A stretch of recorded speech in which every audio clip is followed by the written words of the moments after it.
All right, so we did say we'd be taking you live to New York in the United States. Rallies, of course, across the country continued in cities across the U.S.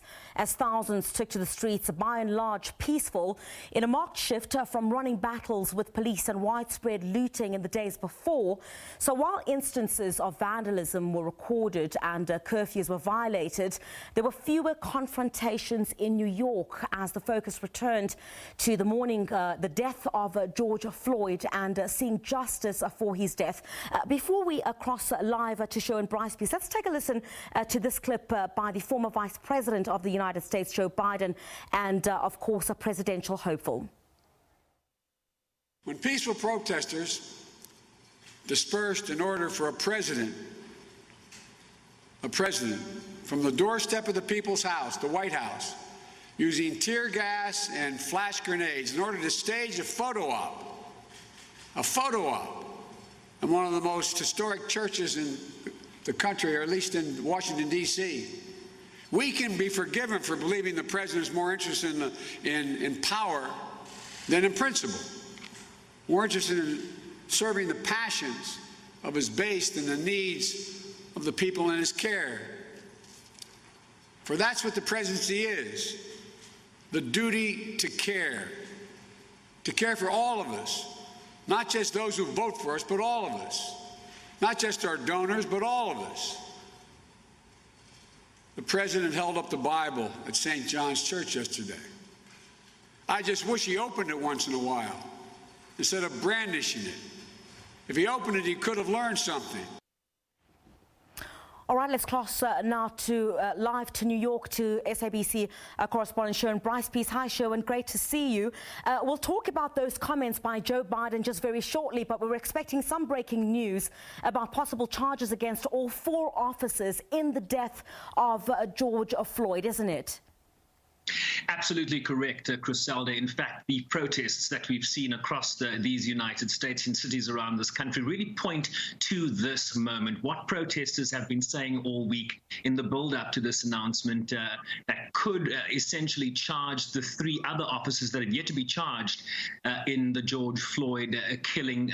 They've been seeking justice, right? This has been the call on the streets here. There was a sense that justice is meted out in an unequal way, particularly when law enforcement is involved. So we'll be hearing within the next hour from the State Attorney General of the state of Minnesota. Keith Ellison was earlier this week appointed by the governor of that state as a special prosecutor, really to look at the evidence before them and to bring charges. And what we're expecting to hear from him later this afternoon is speaking very much to what the fate will be of the 3 officers that have yet to be charged. And of course, this comes on the back of the independent autopsy that was released yesterday that talked about asphyxiation. It talked about the pressure that was placed on George Floyd's back. Remember, we have the visual of the knee on the neck, but you don't see the other officers and what they were doing behind the car. And the independent autopsy pointing to pressure on the back, on the lungs, making it difficult for him to breathe.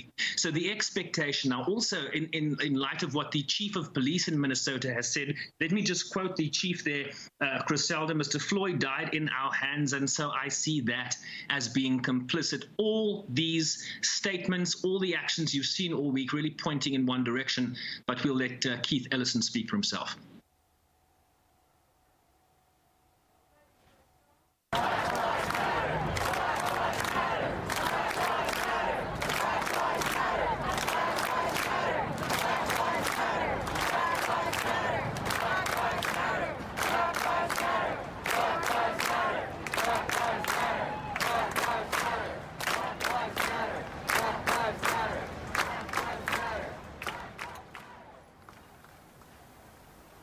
And those pictures you're seeing, Griselda, of a protest I attended yesterday in downtown Manhattan, and really pointing to a different energy that you're seeing on the streets. There were elements of vandalism and elements of looting in the days before that. But yesterday, after those bellicose words, we heard from President Donald Trump in the Rose Garden threatening to send out the military to state. Really a different tone set on the streets. People really in solidarity. There were moments of silence, moments of people lifting up their hands, standing up with their hands in the air, saying, hands up, don't shoot. Just a different tone. I think coming off what you've heard from family members, including the brother of George Floyd, who spoke earlier, calling protesters that are vandalizing and looting out and calling for them to stop. And I think also the words that you heard from the former vice president and the presumptive Democratic nominee really chastising President Trump for threatening to send out the military on Monday. Sherwin, I do want to talk about that. We've heard, of course, more from the family of George Floyd, who've reminded protesters in, what many have described as emotional and heart-wrenching tones, that, this is the moment in America, this is what this moment in America is all about. Talk to us a bit about that. I remember tweeting you last night when I was watching, the mother of George Floyd's child speaking very painfully live on television. Well, I think there's been a real concern that given the violence that you've seen in some iterations around the country, you saw the CNN building in Atlanta being stormed and windows smashed and defaced, and you've seen iconic stores in New York like the Macy's store in Herald Square or the storied Fifth Avenue being vandalized, really was a shock, I think, to the systems of all New Yorkers. And I think what you heard from the family really calling people to order, and then also some emotional scenes. The mother of George Floyd's 6-year-old daughter, Roxy Washington, spoke to the press yesterday. Let's watch that. I don't have a lot to say because I can't get my words together right now, but I wanted everybody to know that this is what those officers took from me.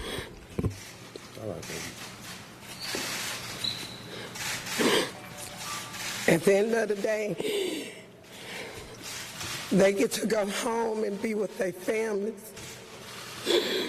Shiana does not have a father.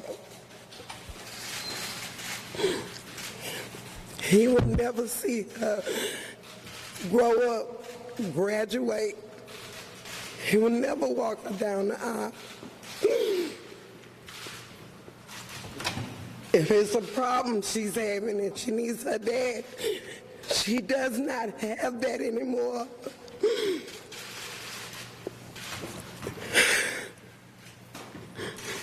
I'm here for my baby. And I'm here for George because I want justice for him.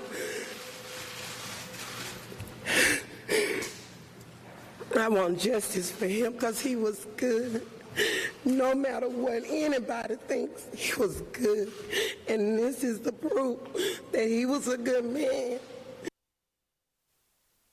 I want justice for him because he was good. I think language like that, a narrative like that, applying an additional amount of pressure on what Keith Ellison will have to say in the next couple of hours in terms of charges against those other former police officers, Griselda.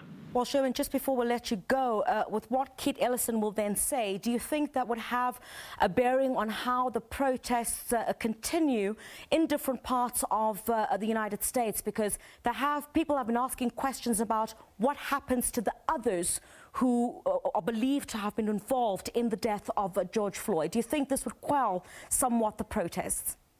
I'll just quote Benjamin Crump, the family attorney, who, after the arrest and charging of Derek Chauvin, said that this was a first step. So that has always been the trajectory here, right? That was the first charge. There's an expectation that that third-degree murder and manslaughter charge could even be upgraded. The family has been calling for a first-degree murder charge, and this goes to the question of intent, Griselda, right? This will be proven by the courts, but there's an argument to say that, well, the cops arrived there and there was no intent, there was no premeditation. But for 9 minutes, he held his knee on George Floyd's neck. And at one point, another police officer turns to him and says, I can't feel a pulse. Should we turn him over? And he refuses to do that. So defense attorneys in this instance say that is proof of intent because for 9 minutes, he didn't relinquish that hold that he had have essentially suffocated, sucked the life out of George Floyd. So yes, I want to say that this is going to calm tensions, but for the last 24 hours, essentially, protests have been peaceful. I don't think protests will essentially stop. The curfew in New York, for example, will continue. The 8 p.m. to 5 a.m. curfew will continue through Sunday. And what people really want to see is not just an arrest and a charge. They want to see a prosecution and a conviction. A conviction here is going to settle nerves around this country. Sherwin, thank you very much indeed, and you'll keep us up to speed with that breaking news that we're expecting any moment from now, perhaps in the next couple of hours, about the other police officers who were involved in the death of George Floyd, and we'll await that breaking news from you here in South Africa. Thank you very much indeed. SABC News correspondent Sherwin Bryce-Peace live to us from New York.